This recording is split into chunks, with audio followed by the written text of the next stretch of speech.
বিশ্ব ফুটবলের ইতিহাসের কিছু গল্প আছে যা কখনো পুরনো হয় না। কিছু নাম আছে যাদের উচ্চারণ করলেই কোটি কোটি মানুষের হৃদয়ের স্পন্দন বেড়ে যায়। আর সেই নাম যদি হয় লিওনেল মেসি, তাহলে গল্পটা আর শুধু ফুটবলের থাকে না, সেটা হয়ে যায় আবেগের, স্বপ্নের আর ইতিহাস গড়ার এক মহাকাব্য। 2022 সালের কাতারের মরুভূমিতে যে স্বপ্ন পূরণ হয়েছিল, 4 বছর পর 2026 সালের সেই স্বপ্ন কি আবারও ফিরে আসবে? আবারও কি বিশ্বকাপের ট্রফি উঠবে আকাশি সাদা হাতে? আবারও কি ফুটবল বিশ্ব দেখবে আর্জেন্টিনার আধিপত্য? এই প্রশ্নের উত্তর খুঁজতে আজকের আয়োজন। অনেকে বলেছেন এবার স্পেন শক্তিশালী, কেউ বলেছেন ফ্রান্স সবচেয়ে ভয়ঙ্কর, আবার কারো মতে ইংল্যান্ডের সময় এসে গেছে। কিন্তু তারা হয়তো ভুলে যাচ্ছেন একটি বিষয়, বিশ্বকাপ শুধু তারকাদের খেলা নয়, বিশ্বকাপ হলো সাহস, অভিজ্ঞতা আর চ্যাম্পিয়ন মানসিকতার পরীক্ষা। আর এই জায়গাতেই অন্য সবার চেয়ে এগিয়ে আছে আর্জেন্টিনা, কারণ তারা শুধু বিশ্ব চ্যাম্পিয়ন নয়, তারা জানে কিভাবে বিশ্বকাপ জিততে হয়। বর্তমান আর্জেন্টিনা দলকে দেখলে মনে হয় যেন নিখুঁতভাবে সাজানো এক যুদ্ধযন্ত্র। গোলপোস্টে বিশ্বস্ত এমিলিয়ানো মার্টিনেজ, যিনি পেনাল্টি মানেই প্রতিপক্ষের দুঃস্বপ্ন। বিশ্বকাপ, কোপা আমেরিকা, বড় ম্যাচে বারবার তিনি প্রমাণ করেছেন চাপের মুহূর্তে তিনি আরও ভয়ঙ্কর হয়ে ওঠেন। রক্ষণভাগে ক্রিস্টিয়ান রামিরো, মাঝমাঠে এনজো ফার্নান্ডেজ। প্রতিদিন সকালে হাঁটু বা জয়েন্টের ব্যথায় কষ্ট পান? সঠিক রোগ নির্ণয়, যথাযথ চিকিৎসা ও পরামর্শ আপনাকে আত্মবিশ্বাসের সাথে স্বাভাবিক জীবনে ফিরতে সাহায্য করবে। বাংলাদেশের একমাত্র ইন্টারভেনশনাল বাত ও ব্যথা বিশেষজ্ঞ এবং আন্তর্জাতিক খ্যাতিসম্পন্ন বিশেষজ্ঞ ডক্টর মঞ্জুরে খোদা এই সেবা দিচ্ছেন পপুলার ডায়াগনস্টিক সেন্টার শান্তিনগর শাখায়।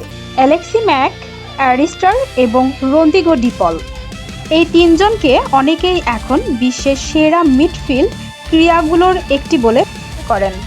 তাদের পাসিং, প্রেসিং এবং ম্যাচ নিয়ন্ত্রণ করার ক্ষমতা অসাধারণ, ফুটবলের ভাষায় যাকে বলা হয় গেম কন্ট্রোল। আর এই জায়গাতেই আর্জেন্টিনা বর্তমানে বিশ্ব সেরাদের কাতারে। কিন্তু আসল ভয়টা কোথায় জানেন?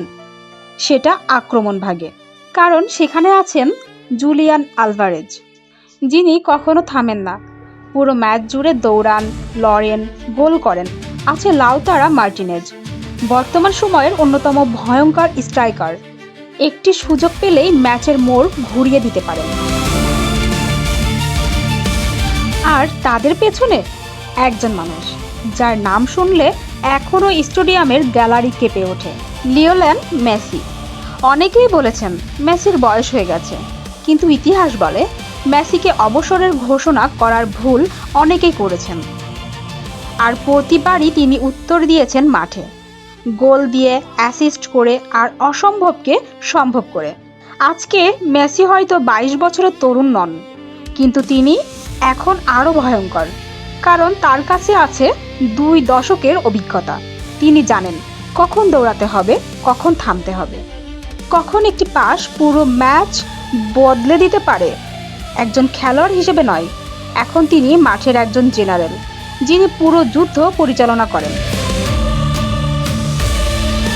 আর একটি বিষয় আর্জেন্টিনাকে অন্যদের চেয়ে আলাদা করে, সেটা হলো দলের ঐক্য। এখানে কোনো অহংকার নেই, কোনো সুপারস্টার সংস্কৃতি নেই। এখানে সবাই একটি লক্ষ্য নিয়ে খেলে, দেশের জন্য, জার্সির জন্য এবং তাদের অধিনায়কের জন্য। মেসির প্রতি এই দলের ভালোবাসা ও শ্রদ্ধা পৃথিবীর যে কোনো ফুটবল প্রেমীকে আবেগ আপ্লুত করতে বাধ্য। 2026 বিশ্বকাপে হয়তো এটিই হবে মেসির শেষ বিশ্বকাপ। শেষবারের মতো হয়তো তিনি বিশ্বমঞ্চে আর্জেন্টিনার জার্সি গায়ে চাপাবেন। শেষবারের মতো হয়তো কোটি মানুষের স্বপ্ন নিজের কাঁধে তুলে নেবেন। আর ইতিহাস আমাদেরকে শেখায়, কিংবদন্তিরা কখনো সাধারণভাবে বিদায় নেয় না, তারা বিদায় নেয় ইতিহাস লিখে। যদি আর্জেন্টিনা তাদের বর্তমান ছন্দ ধরে রাখতে পারে, যদি মেসি সুস্থ থাকেন, যদি মাঝমাঠ নিজেদের সেরা খেলাটা খেলতে পারে, তাহলে আর্জেন্টিনাকে থামানো বিশ্বের যে কোনো দলের জন্য কঠিন হবে, খুব কঠিন।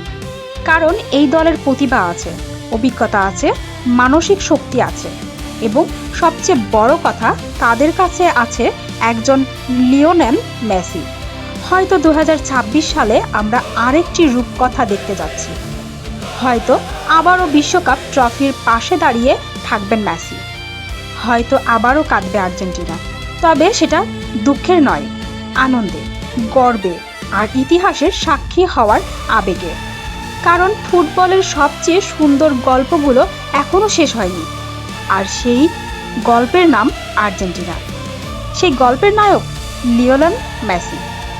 আর সেই গল্পের শেষ অধ্যায় লেখা হবে 2026 বিশ্বকাপের মঞ্চে।